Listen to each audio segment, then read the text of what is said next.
العمل بيحبوا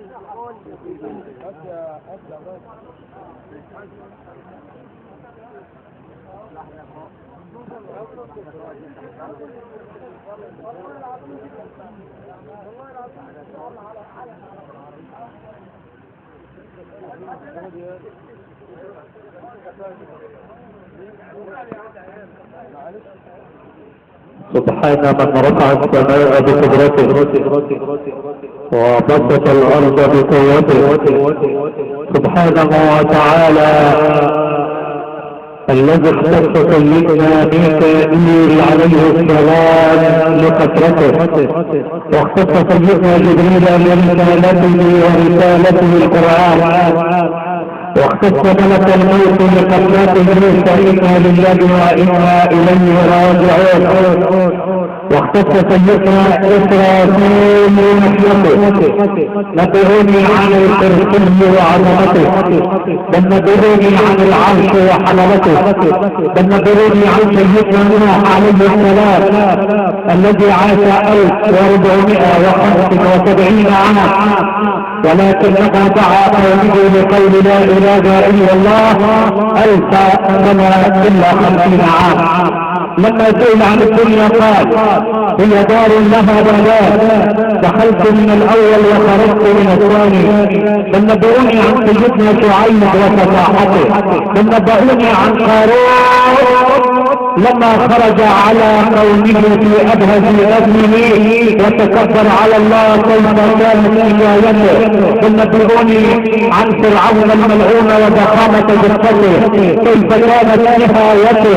بل نبئوني عن لقمان الحكيم وحكمته. بل نبئوني عن اصحاب الحبيب محمد صلى الله عليه وسلم ابي بكر الصديق ورفقته اذا استمع الى القران بكى واذا دخل في القران وفي الصلاه بكى ولا كل ولا اشتكى.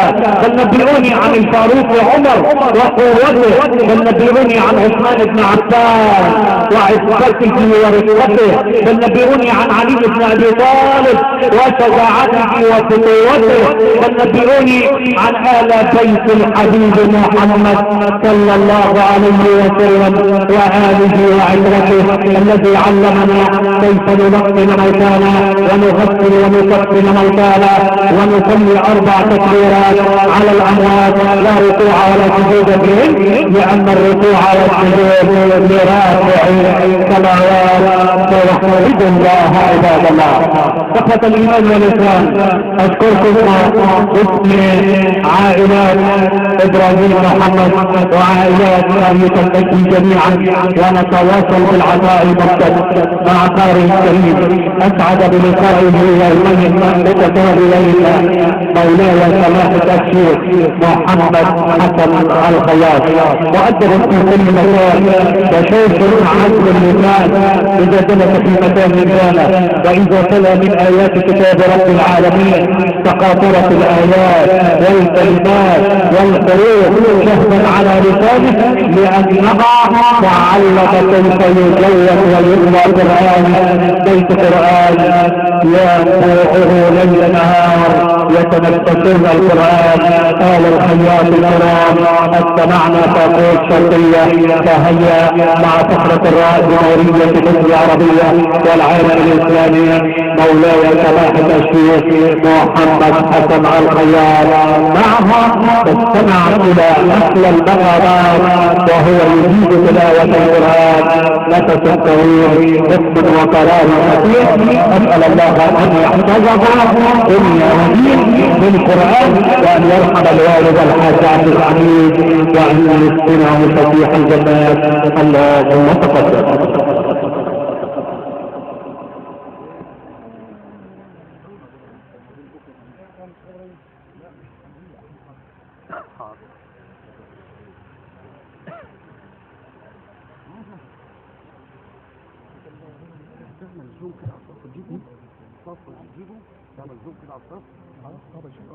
كله صور مع شيخيات يعني ربع الربع.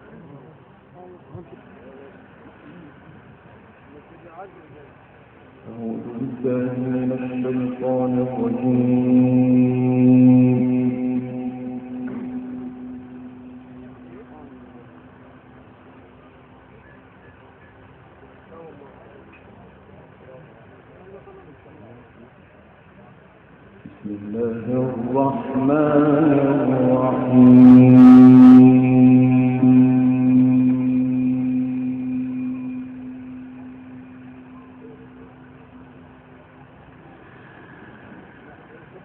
الذين آمنوا يقاتلون في سبيل الله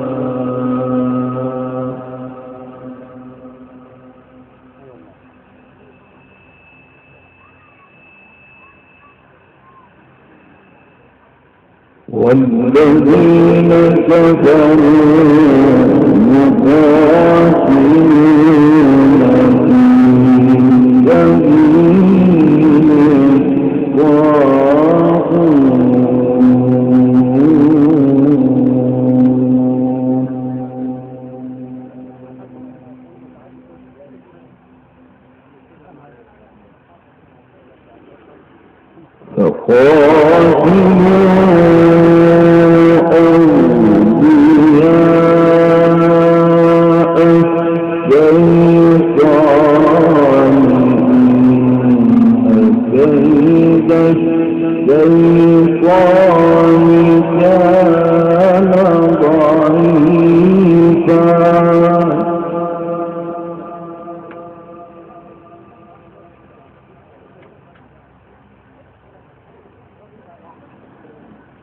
ألم تر إلى الذين قيل لهم كفوا أيديكم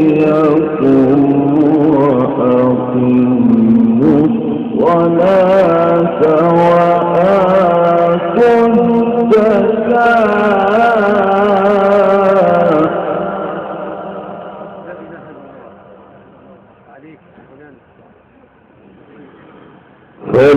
فلما كتب عليهم القتال إذا فريق منهم يخشون الناس كخشية الله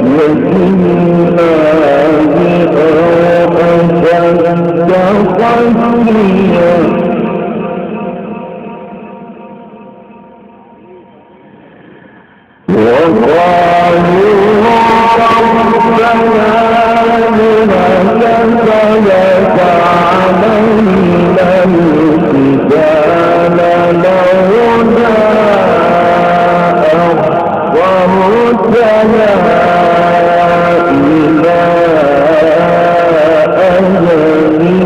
أشد خشية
قل متاع الدنيا قليل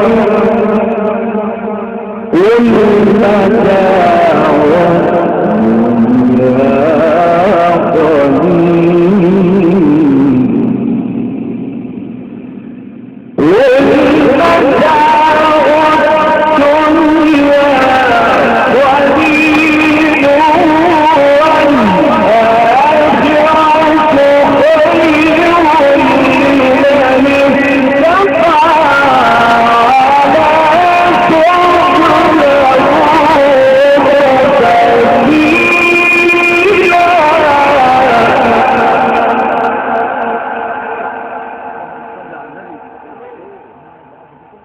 دكتور.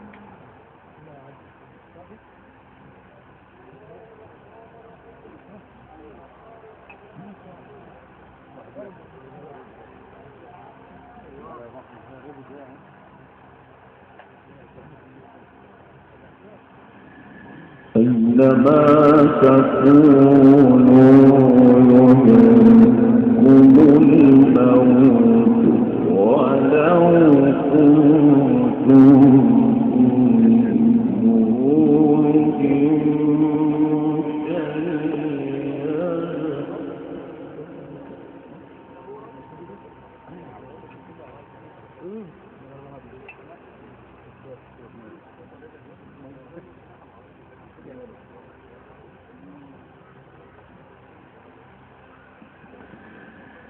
أينما تكونوا يدرككم الموت ولو كنتم في بروج مشيدة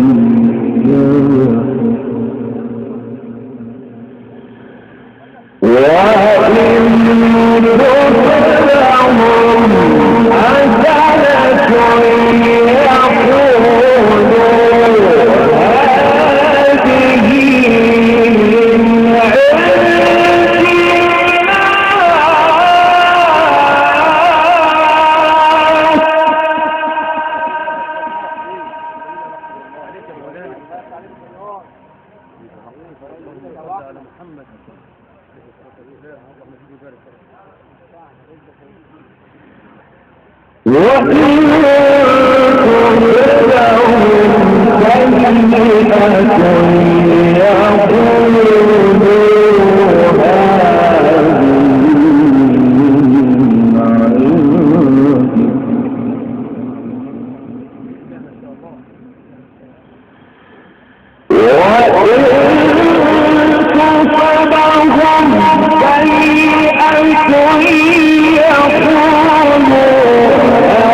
وأرسلناك للناس رسولا